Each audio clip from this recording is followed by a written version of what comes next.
ஆண்டவருடைய ஆவி என்மேல் உள்ளது, ஏனெனில் அவர் எனக்கு அருள் பொழிவு செய்துள்ளார். ஏழைகளுக்கு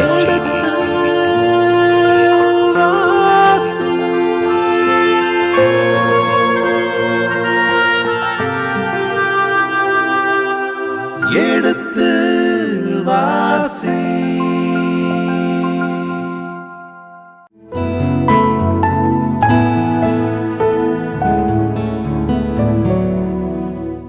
இனிய இதயங்களே, எடுத்துவாசி நிகழ்ச்சியில் குறிப்பேட்டின் முதல் புத்தகத்தினுடான விவிலிய இறை வசனங்களுக்கு செவிமடுத்துக் கொண்டிருக்கின்றோம்.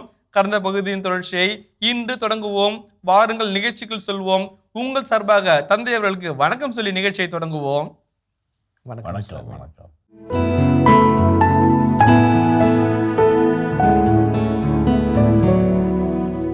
எனவே கடவுளின் பேழையை கிரியத்து யாரிமிலிருந்து கொண்டு வரும்படி எகிப்தை சார்ந்த சீகோர் முதல் ஆமாத்து எல்லை வரை வாழ்ந்து வந்த இஸ்ரேல் அனைவரையும் தாவீது ஒன்று கூட்டினார்.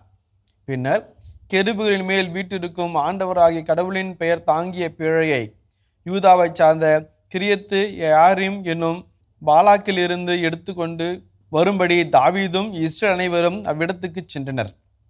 அவர்கள் கடவுளின் பேழையை அபினதாபின் வீட்டிலிருந்து எடுத்து ஒரு புது வண்டின் மேல் ஏற்றினார்கள். ஊசாவும் அகியோவும் வண்டியை ஓட்டி வந்தனர். தாவீதும் இஸ்ரேல் மக்கள் அனைவரும் தங்கள் முழு ஆற்றலுடன் கடவுளுக்கு முன்பாக சுரமண்டலங்கள், யாழ்கள், மத்தளங்கள், கைத்தாளங்கள், எக்காலங்கள் ஆகியவற்றை இசைத்து மகிழ்ச்சி பொங்க ஆர்ப்பரித்து பாடினர். ஓகே, இதில் 2-3 செய்திகளை நம்ம பார்க்குறோம். மூலங்கள் என்ன சொல்கிறது, இது என்ன சொல்கிறது என்று சொல்லி.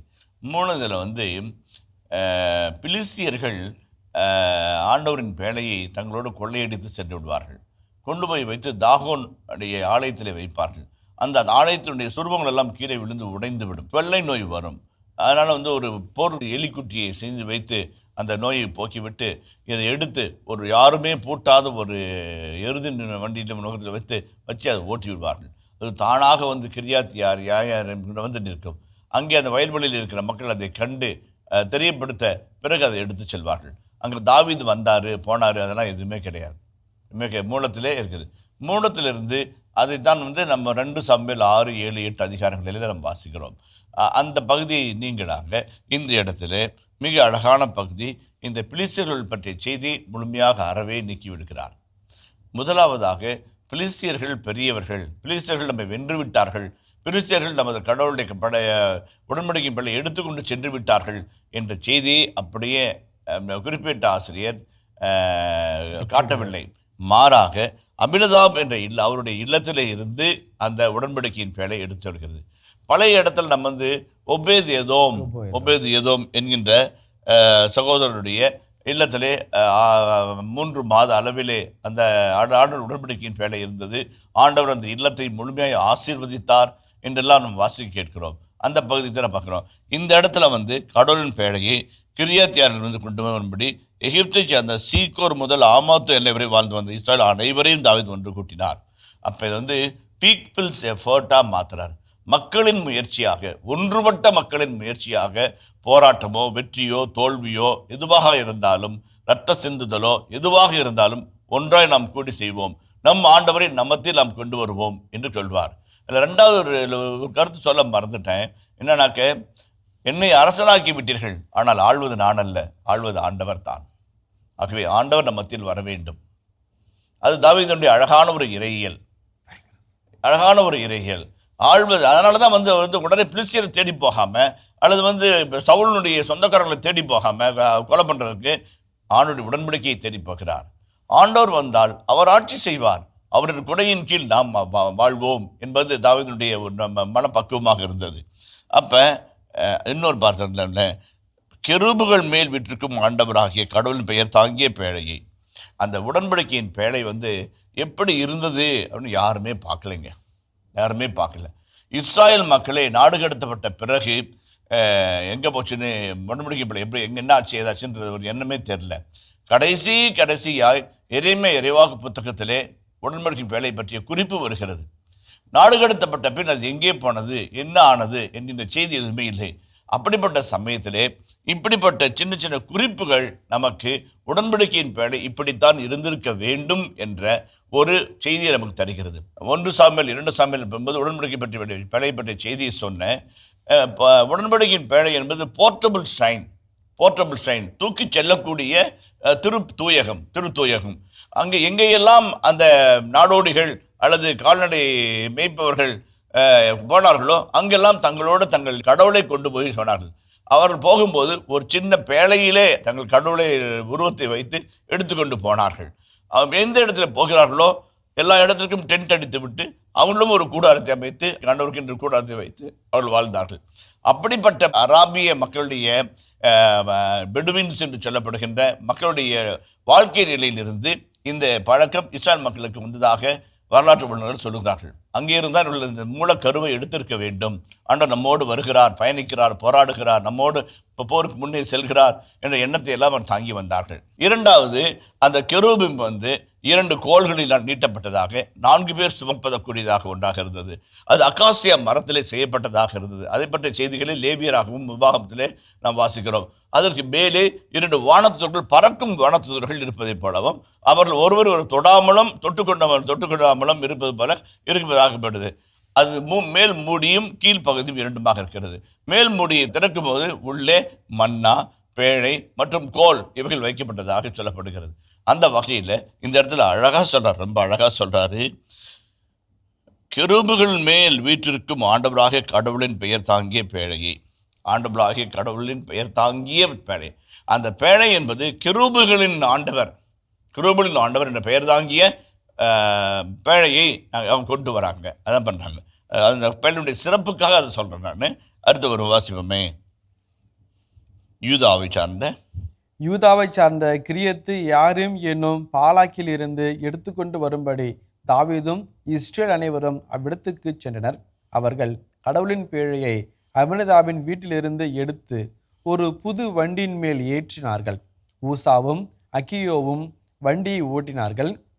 தாவீதும் இஸ்ரேல் மக்கள் அனைவரும் தங்கள் முழு ஆற்றலுடன் கடவுளுக்கு முன்பாக சுரமண்டலங்கள், யாழ்கள், மத்தளங்கள், கைத்தாளங்கள், எக்காலங்கள் ஆகியவற்றை இசைத்து மகிழ்ச்சி பொங்க ஆர்ப்பரித்து பாடினர். ஓகே, ரொம்ப அழகான ஒரு காட்சி இது. ரொம்ப நல்ல காட்சியும் இது. உசாவும் இன்னொரு அவருடைய சகோதரரும் அகியோவும் வண்டி ஓட்டிகிட்டு வராங்க. உசாவும் அந்த ஆசிரியர் ஒரு குறிப்பை சொல்கிறார். பேரை ஏன் சொல்கிறாருனாக்க அது பின்னாடி ஏதோ ஒரு இருக்குது நடக்க போகுது என்பதை ஒரு செய்தி சொல்வதற்காக உசாவும் அகியோவும் அந்த இதை ஓட்டிகிட்டு வராங்க என்ற ஒரு செய்தி சொல்கிறார். அப்போ அபினதாபின் வீட்டிலிருந்து புது வண்டி மேல் ஒன்றை எடுத்து இவர்களே இதெல்லாம் மூலத்தில் வேறு மாதிரி இருக்குது, வரலாற்று நூல்களில் வேறு மாதிரி இருக்குது. இங்கே புது வண்டி அவங்களே எடுத்துகிட்டு அப்போ அந்த புது வண்டி மேலே வண்டியை ஏற்றி இப்போ ரொம்ப முக்கியமானது இஸ்ராயல் மக்கள் அனைவரும் தங்கள் முழு ஆற்றலுடன் கடவுளுக்கு முன்பாக சூரமண்டலங்கள், யாழ்கள், மத்தளங்கள், கைத்தாளங்கள், எக்காலங்கள் ஆகியவற்றை இசைத்து மகிழ்ச்சி பொங்க ஆர்ப்பரித்து பாடினார்கள். அதில் ஒரு வார்த்தை இருக்குது, முழு வலிமையோடு, முழு ஆற்றலுடன் என்று ஒரு வார்த்தை இருக்குது. முழு ஆற்றலுடன். நீங்கள் நல்லா கவனிச்சிங்கன்னா இந்த வார்த்தை எங்கே வருது? ஷமா இஸ்ராயலில் வருது. உன் கடவுளாக ஆண்டவரே முழு வலிமையோடும், முழு ஆற்றலோடும், முழு வலிமையோடும், முழு உள்ளத்தோடும் வித் ஆல் யுவர் மைட் என்று வார்த்தை வருகிறது. நான் எபிரேய கல்லூரியில் படித்து கொண்டிருந்த போது எபிரேய ரபாயை பார்த்து சொன்னேன், முழு உள்ளத்தோடும் முழு ஆன்மாவோடும் என்ற ஓகே சரியா போகுது. அது என்னங்க முழு வலிமை அப்படிது? 50 கிலோ 60 கிலோ வெயிட் இருந்தால் ஒரு மாதிரியா, அல்லது 100 கிலோ வெயிட் இருந்தால் இன்னொரு மாதிரியா அப்படின்னு சொல்லி சிரிச்சுக்கிட்டே கேட்டேன். அவர் சிரிச்சுக்கிட்டே சொன்னார், குறும்பு பையில நான் சொல்கிறத கேளு அப்படின்னு சொல்லி கேட்டார். என்னும்போது அவர் அழகாக சொன்னார், முழு வலிமை என்பது உங்களுடைய எல்லா ரிசோர்ஸஸோட உங்களுடைய பணம், காசு, நகை, நட்டு, ஆஸ்தி, அந்தஸ்து, குலம், கோத்திரம், உங்களுடைய எல்லா செல்வத்தோடையும் ஆண்டவர் நேசிக்கணும் அப்படின்னு சொல்லி சொல்கிறார். அதான் with all your might you have to worship the Lord என்று அழகாய் சொன்னார். இந்த காசு, இந்த நகை, இந்த பவுண்டு, இந்த நெக்லஸ், இந்த செயின், இந்த தோடு, இந்த ஜிமிக்கி, இதெல்லாம் அவர் கொடுத்தது. அவருடைய பலம், அவருடைய சக்தி, அவருடைய வல்லமை. அதுதான் அதை நினைக்கிறோம். அதான் ஒவ்வொரு பொண்ணும் ஒரு நெத்திச்சுட்டியை வைக்கும் போதும், ஒவ்வொரு ஜிமிக்கியை போடும் போதும், ஒரு நெக்லஸை மாட்டும் போதும், ஒரு தாலியை எடுத்து தொட்டு கும்பிடும் போதும் இது சாமி கொடுத்த வரோன்னு நினச்சிச்சு அப்படின்னாக்க தங்கத்தை தங்கமாக பார்க்காது, சாமியுடைய கிருபியாக பார்ப்பாங்க. சாமியுடைய கிருபியாக பார்ப்பாங்க. அதுதான் அந்த முழு வலிமையோடு இந்த இடத்துல முழு ஆற்றலுடன், அதே வார்த்தை தான், சேம் வார்த்தை தான், முழு ஆற்றலோடு எல்லா இசைக்கருவிகள் முழங்க. இஸ்ராயலில் வந்து 3 வகையான இசைக்கருவிகள் இருந்தது. இசைக்கருவிகள் என்றால் ஆலய வழிபாட்டிற்கின்றோம் அல்லது பொது வழிபாட்டிற்கின்றோம், பொது நிகழ்வுகள் 3 வகையான வழிபாட்டில். ஒன்று wind instrument, string instruments, skin instrument அப்படிம்பாங்க. இப்போ வந்து விண்ட் இன்ஸ்ட்ருமெண்ட்டு ஃப்ளூட்டு, எக்காலம், இதெல்லாம் வந்து விண்ட் இன்ஸ்ட்ருமெண்ட்டு.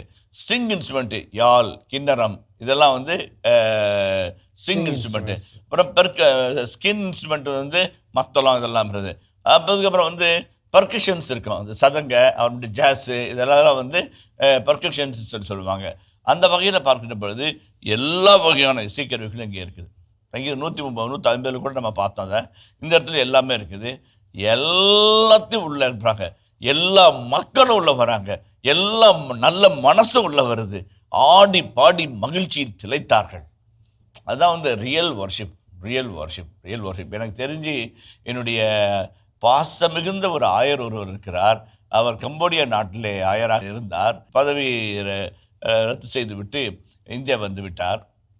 ஒரு எளிய வெள்ளை உடையிலே மக்களோடு மக்களாக கலந்து குரு மாணவர்களுக்கு அன்றாடம் ஆன்மா ஆலோசனை வழங்கி கொண்டு தன் நாட்களை கழித்து கொண்டு வருகிறார். மிக எளிமையான மனிதர்.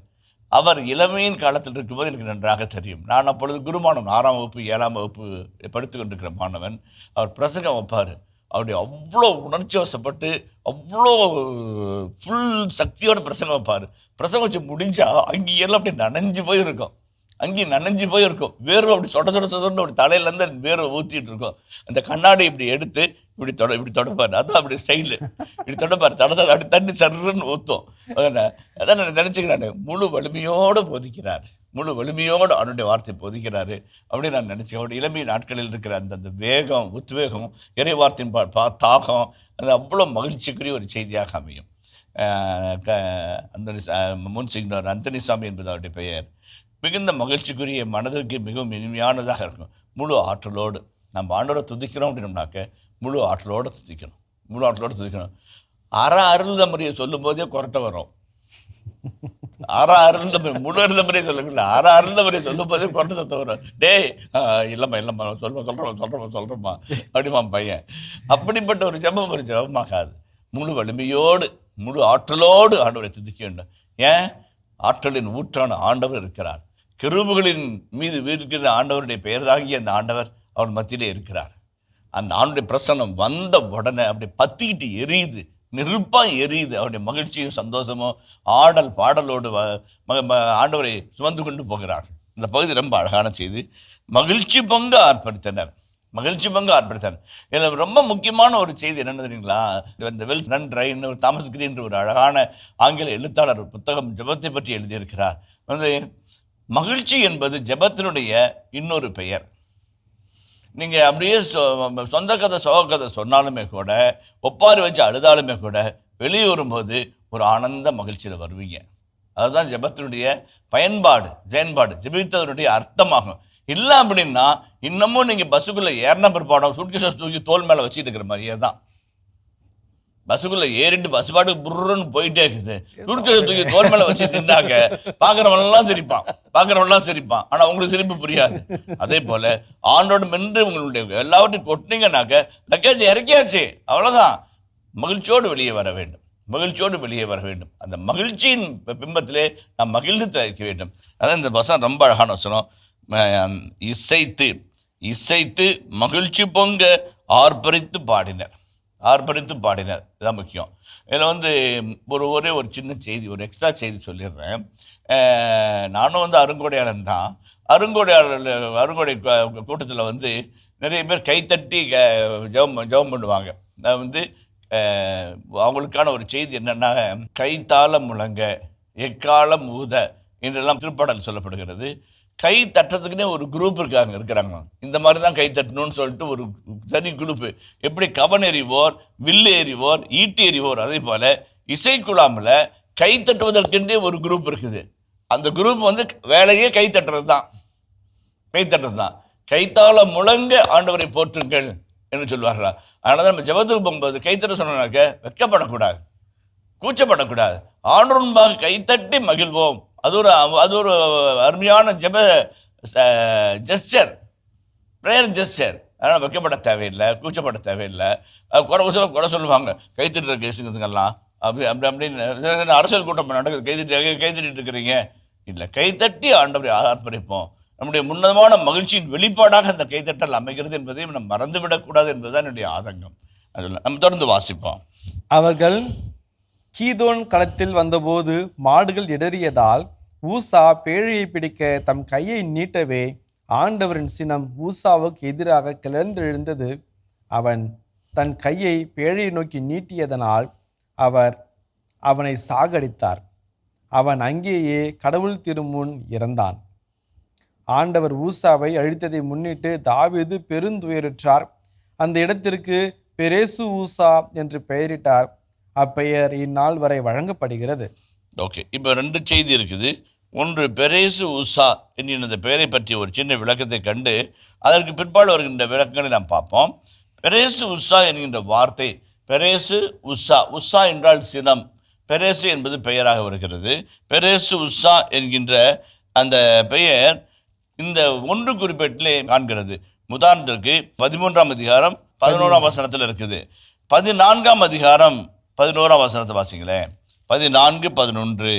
தாவீது பாகால் பெராசிமுக்கு வந்து அவர்களை அங்கே முறியடித்தார். வெள்ளம் அடித்து கொண்டு போவதை போல கடவுள் என் எதிரிகளே என் கைவன்மையால் அழித்து விட்டார் என்றார் தாவீது. அதன் காரணமாக அவ்விடத்திற்கு பாகால் பெராசிம் என்று பெயரிட்டார். பகால் பெராசிம், பெராஸ் என்ற வார்த்தை பெராசு. அதே மாதிரி 15-13 வாசிங்களேன். முன்பு ஒரு முறை நீங்கள் பேழையை சுமக்காததால் நம் கடவுளாகிய ஆண்டவர் நமக்குள் அழிவு உண்டாகச் செய்தார். ஏனெனில் நாம் அவர் கட்டளைப்படி அதை தேடி செல்லாமற் போனோம் என்றார். ஓகே, அதுதான் வந்து இந்த பெராசு உஷா என்கின்ற இந்த வார்த்தை 13ஆம் அதிகாரத்தில் வருகிறது, 14ஆம் அதிகாரத்தில் வருகிறது, 15ஆம் அதிகாரத்தில் வருகிறது. இந்த வார்த்தை ஒரு முக்கியமான வார்த்தையாக வருகிறது. பேரழிவு, சினம். உஷா என்பது சினத்தையும், பெராசு என்பது பேரழிவு என்பதை பற்றிய ஒரு செய்தியாக அமைகிறது. பேரழிவுக்கான சினத்திற்கான இடமாக இது இருக்கிறது என்று சொல்லி இதை வருகிறது.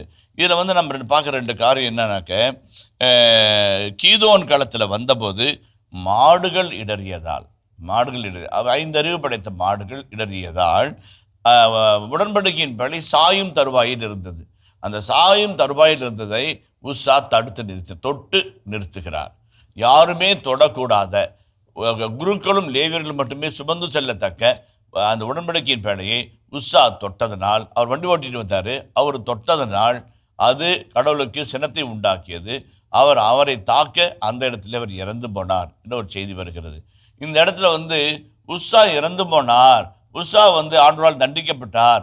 ஒரு தொட்டதுக்காக நான் புழுற மாதிரி தானே தொட போனார், அதை காப்பாற்ற போனார், அதை போய் பண்ணாரா, அதை போய் நம்ம தொடக்கூடாதா என்கின்ற ஒரு வாதமாக இருந்தாலுமே கூட நமக்கு சொல்லப்படுகின்ற அழகான செய்தி என்னவென்றால், புனிதமான ஒன்றை நாம் புனிதமற்ற ஒருவர் தொடக்கூடாது என்பதுதான் மிக முக்கியமான மைய செய்தியாக இருக்கிறது.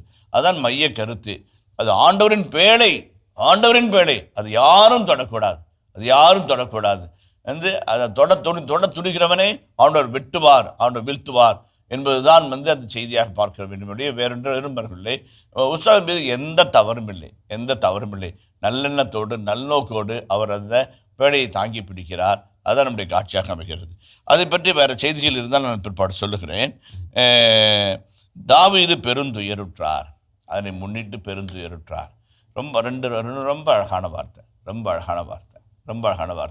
அதாவது வந்து அங்கே ஆயிரக்கணக்கான பேர் இருக்கிறாங்க, ஆடுறது பாடுறது மகிழ்ச்சியில் திளைக்கிறது இருக்கிறாங்க.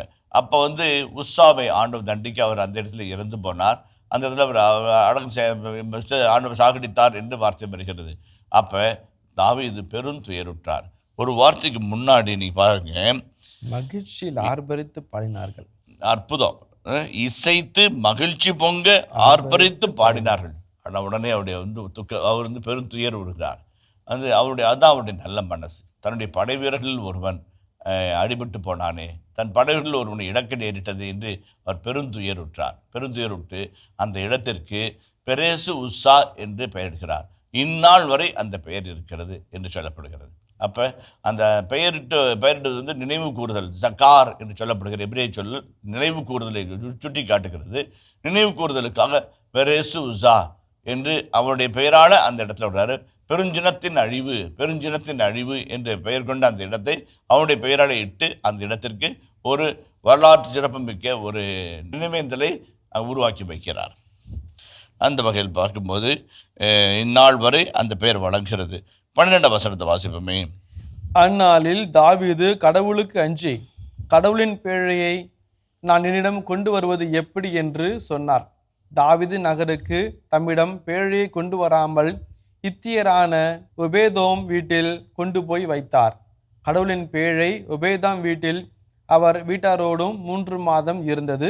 அந்நாளில் அவர் வீட்டாருக்கும் அவருக்குரிய அனைத்திற்கும் ஆண்டவர் ஆசி வழங்கினார். இவ்வுடன்படிக்கையின் பேழையை நீ நகரத்துக்குள்ளே வந்தீங்கன்னா உனக்கு எவ்வளோ தைரியம் இருக்கும். கடவுளுடைய உடன்படிக்கையின் பேழையாக வந்த உனக்கு எதாவது ஆச்சுன்னா என்ன ஆகும் அப்படின்னு தெரியல. அப்போ அவர் என்ன நினைக்கிறாரு, உஸ்ஸாவுக்கு நடந்தது மாதிரி நமக்கும் நடந்துருச்சுன்னா என்ன ஆகும், உடன்படிக்கையின் பேழை நம்மிடம் வரும்போது உஸ்ஸாவுக்கு நடந்தது போல் நமக்கு நடந்தால் என்ன ஆகும். அப்போ உஸ்ஸாவுடைய காட்சி என்பது ஒரு முற்செயலாக இருக்கிறது, அது ஒரு முன்மாதிரியாக இருக்கிறது, அது புரோட்டோ அப்படின்ற மாதிரி புரோட்டோகனிஸ்டாக இருக்குது. அப்போ முன்னாடி பார்க்கல அப்படின்னு. அதனால் தாவீது என்ன சொன்னார், ஆண்டோட உடன்படிக்கையின் பேழை நான் நகருக்குள்ள தாவீது நகருக்குள்ள எடுத்துகிட்டு போகிறது எப்படி என்ற ஒரு தயக்கம் அவருக்குள்ளாக இருக்கிறது. அப்போ தான் ஒபேது ஏதோம் என்கின்ற பெயர் தான் எங்கே இருக்குது, சாமுவேல் நூலில் இருக்குது. ஆனால் இந்த இடத்துல ஆசிரியர் இந்த பெயரை சற்று மாற்றுகிறார். என்ன மாற்றுறாரு, ஒபேது ஏதோம் என்று சொல்றார். ஒபேது என்று சொன்னால் சர்வெண்ட்டு. அப்போ ஆண்டவரின் ஊழியர் என்று சொல்லப்படுகின்ற அந்த வார்த்தைக்கு அவருடைய வீட்டில் 3 மாதம் தங்க வைக்கிறாங்க. அவரும் பயபக்தியோட கடவுளுடைய பிரசன்னம் நம்முடைய வீட்டுக்குள்ளே வருது என்கின்ற ஒரு எண்ணத்தோடு அந்த இடத்துல அவர் தங்க வைக்கிறார். இந்த 3 மாதமும் ஆண்டுடைய பிரசன்னம் அந்த இல்லத்தில் இருந்ததனால் மிகுந்த செல்வம், மிகுந்த செல்வாக்கு, மிகுந்த ஆசி, மிகுந்த கிருபை, மிகுந்த வல்லமை அந்த வீடு முழுவதும் நிரம்பியது என்று அந்த செய்தி முடிகிறது. ரொம்ப அழகான செய்தி, அற்புதமான செய்தியாக இது வருகிறது. கடவுளுடைய ஆசீர்வாதம் அந்த இல்லத்திற்குள்ளாக வருகிறது. அந்த ஆசீர்வாதத்தினுடைய நிறைவில் சாபத்தை அல்ல, ஆசியோடு அந்த பகுதி நிறைவு பெறுகிறது. நம்ம அது ரொம்ப அழகான ஒரு பகுதி. ஒரு சின்ன அதிகாரம் தான், 14 வசனங்களை கொண்ட அதிகாரம். பல நல்ல செய்திகளை தாங்கி நம்மை மனம் நெகிழ வைக்கின்ற ஒரு அழகான பகுதியாக இந்த பகுதி வருகிறது. இனிய இதயங்களே, எடுத்து வாசி நிகழ்ச்சியில் குறிப்பேட்டின் முதல் புத்தகத்துடனான விவிலிய இறை வசனங்களுக்கு செவிமடுத்துக் கொண்டிருக்கின்றோம். இதன் தொடர்ச்சியை மீண்டும் அடுத்த பகுதியில் தொடர்வோம். அதுவரை இணைந்திருங்கள். இயேசுவுக்கே புகழ், இயேசுவுக்கே நன்றி, மரியே வாழ்க. ஆண்டவரை தேடாமல் விட்டுவிட்ட சவுலை போல் அல்லாமல் நாம் ஆண்டவரை தேடுவோம் என்ற ஒரு மனப்பக்குவத்தை தாவீது தருகிறார் அப்படின்னு ஒரு சகோதரியை பார்த்து நான் கேட்டேன். இப்போதான் ஸ்மால் சாப்டர்லேருந்து வரேன்.